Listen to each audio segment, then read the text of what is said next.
Hi guys. Okay, so we're getting ready to do our brine. So after we butcher all our chickens, we let them sit for 24 to 48 hours in an ice bath, saltwater brine. And the way we do it is we do 1 cup of salt for every gallon of water, and then add ice to the point where it's, well, we'll show you right here what the brine looks like. Anyway, what we're going to add to our brine, or our water bath, is a cup of salt for every gallon. And then we're going to do these spices, and you can use any spice that you want to flavor your chicken with. So what we have done, I also like thyme. I just didn't have any, so you could add thyme as well. It's actually really good. So parsley, basil, peppercorns, rosemary leaves, and then this is a poultry seasoning, and it has thyme, sage, marjoram, rosemary, black pepper, and nutmeg in it. We are also going to do a cup of apple cider vinegar per gallon of water, and then I'm going to do a half of which would be a half of a half gallon, which would be a quarter gallon of buttermilk. I'll add more buttermilk just depending on how milky it looks, because I like it pretty milky. So, and then we're going to add a little bit of sugar. It says a cup of sugar per gallon of water, but I don't think I'm going to add that much because I don't really want it sugary. So, okay, so here we are at the brine, and we add 1 cup of salt, and we're heading to 2 cups, and we're going to try to do 3 cups of salt in this 3 gallons of water that we have. We have about 8 chickens in here. This is 2. Okay, all right. Looks like we got to 2.5. Close enough. All right.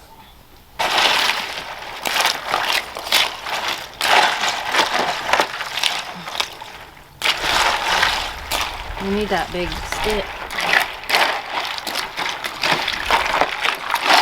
We've already done the salt, so now we're going to add 2. It calls for 2 cups of apple cider vinegar per gallon of water, but I'm only going to do 1 per, so I'm going to do 3 with mother in it. Alright, there's 3. Alright, and I'm going to do 1 cup of sugar per, maybe a little less than 1. About 2/3 probably. Oh, that was 1. And now I'm going to do some buttermilk. I'm not sure if I'm going to do the half gallon or less. I'm just going to kind of see what it looks like.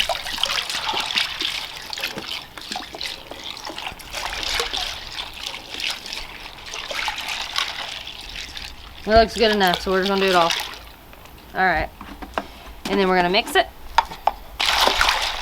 It's going to look milky. So this is after we've put the buttermilk in it, and you can look and see what that looks like.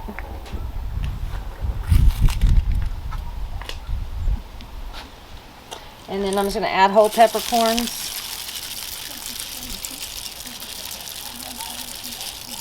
Okay, Mike, I'll have to stir those in. Oh, never mind, I will. Just put all your herbs in and then stir it all at once. Well, this is how I measure how much pepper I need, because I don't want it to be too peppery. What I would like to have is some peppercorns stay inside the chicken while you're cooking it. That's the best. Next is the rosemary.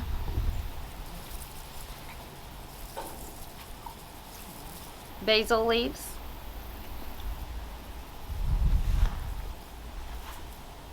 Parsley.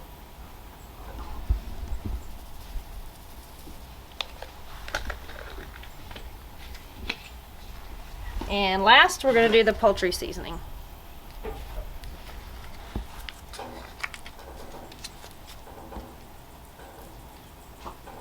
Because this has nutmeg in it, I want to put too much in it.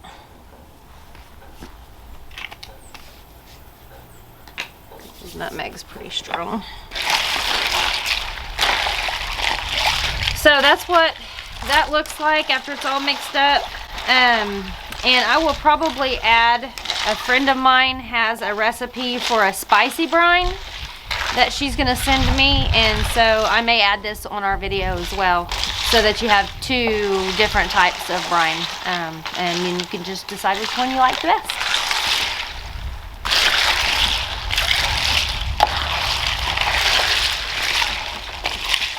All right, we're gonna close it and let it set on ice. We'll add ice if it needs to be added to. We'll do that for 24 hours to 48 hours. So we'll let you see what it looks like when we come back. Okay, y'all, it's been 48 hours since we added our saltwater brine with some herbs and buttermilk and yeah, all the stuff you just watched. It's been 48 hours. We've already bagged 2 because when you don't do this, you know, consistently, you need to practice. Just like butchering chickens. If you don't do it consistently, you'll learn new techniques or something like that, or you may need to refresh yourself and watch a video. That's the same as this. It's pretty simple, but you still kind of want to look at it in a way that you can practice with this before you put it on video for sure. So we've done 2. We accidentally used the metal straw. Yeah, we used the metal straw. It didn't work very well for us. So instead, we're just going to use the rubber straw that comes with the bags. We bought, unfortunately, we have the large bags. And these chickens, we don't need the large bags with these chickens, but that's all we have. So we're going to make it work. That's all we had with our other ones too. Yeah, that's all we have with the other ones as well. We ordered the wrong bags, but we're making These are it more work. for turkey, I think. Yeah, this is more of a turkey bag, and we accidentally ordered them. Oops. But we're going to use them. Yes. So we're going to put the chicken in. We set it on this pan. They're all down here in this ice chest, by the way. So we set it on this pan and let it drain the water it's actually empty other than the chicken. So we drained all the water and all the ice. And then we also pat dried a little bit to try to get rid of all the moisture you can. You don't want moisture in it, even though there's moisture in the meat already because of the water. You just want it somewhat dry. Extra. And our hands are clean, and we constantly clean them. We wash everything with bleach. Right? Yep. So you're going to go neck first in the bag so that the cavity of the chicken is up.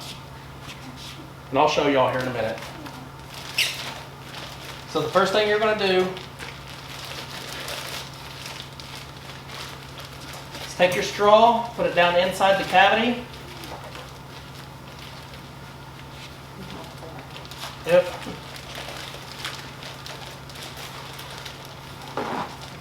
Then you're going to squeeze all the air out of it that you can. Get as much of the air out of the bag as you can yourself. And then squeeze it. And then twist it. And then put your zip tie on it. And your zip tie is you're going to snug it up pretty good right now. Yeah, not too tight. You don't want to make the rubber straw. Right, but you want to be able to get the straw back out. Now our water has been on for a while and it's consistently staying at about 190, 195. So we're good there. I also have a wooden spoon. That way when I put this chicken down in there, I can help push it. And I'm going to put this chicken in kind of slow and let all the air just kind of come out of the straw. You can actually see the bag shrink up. I do about halfway and I come up and I go right back down. Then I push the chicken all the way up. I submerge the whole chicken. Try not to get water in your bag though. If you do, you'll have to start over. Pull it up, check it. We'll go one more time.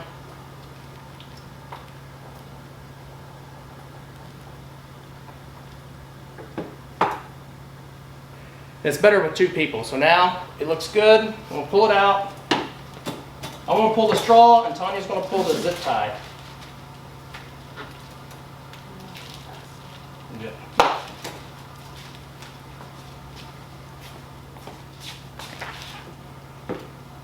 There you go.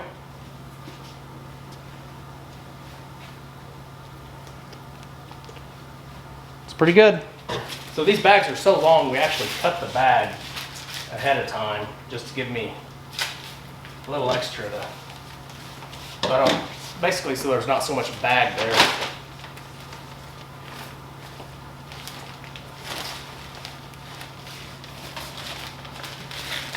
Okay, straw goes in first. before you do much here. Whoop, whoop.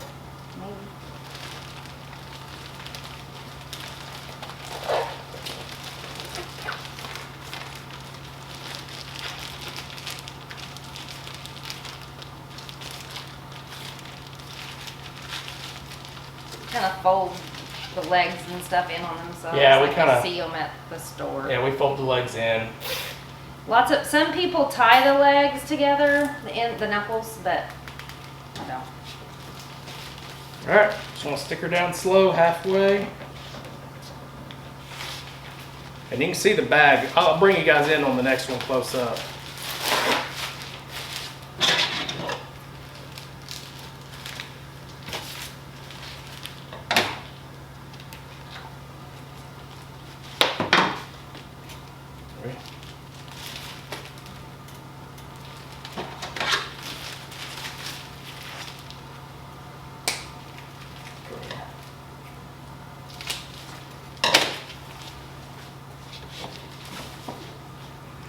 And if you do this quick enough, you can still feel that the chicken's kind of cold in spots. Okay, so this chicken I'm about to put in is probably the biggest one he had. And Probably about 6 pounds. you guys are going to get a close-up here, so we're going to go in halfway, kind of slow, watch the bag shrink.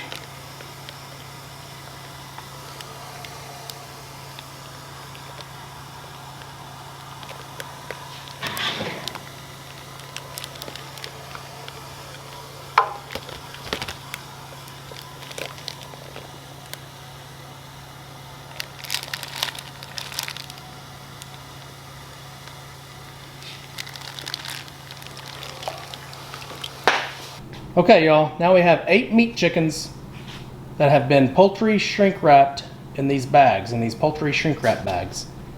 Didn't take us very long at all. And we are going to go ahead and measure them, or weigh them, I mean. All right, zeroed out. Chicken 1.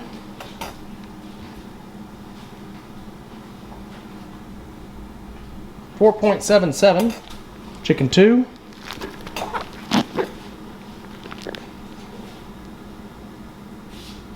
4.3. Chicken 3. 3.84. Chicken 4. 4.23. Chicken 5. Woo, there's the big daddy. 5.18. That's pretty good. That's that big rooster. Chicken 6. 4.43. Chicken 7. Also 4.3. I don't know if y'all can see that. The last one. And the very last chicken is the smallest, I think. 3.14.